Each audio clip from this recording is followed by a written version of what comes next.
So what is blood flow restriction training? So what it is, it's a pneumatic cuff, like a tourniquet, like a blood pressure cuff that sits either at the upper part of your arm when we put it on if we're trying to work the upper limb, or at the leg, we put it up nice and high if we're trying to work through the leg.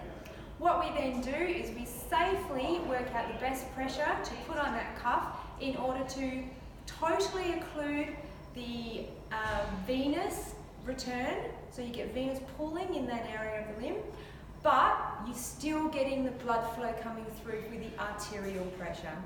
So what this does is it causes hypoxia in the muscle. And hypoxia, the process of hypoxia in the muscle is how you actually gain a strengthening effect and a strengthening change in the tissues in the actual muscle. So that's how you achieve hypertrophy, building of the muscle tissue, and strength. So by doing this, instead of working at 75 to 80% high-low, we can now work at a very nice low intensity of 15 to 30%. So we can keep it nice and low.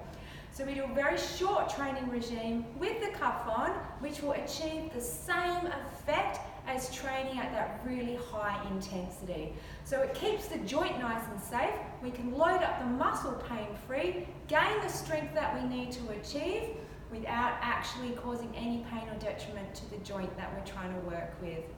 So this is something that as physios, it's very specific and it needs to be done in a very safe way so that we can test all that blood flow and make sure that the muscle is safe and that everything's safe in the area that we're working. So it's not something that you just do at home. You need to come in and see someone, one of our expert physios, so that we can actually do this testing and see if this is something that might help you.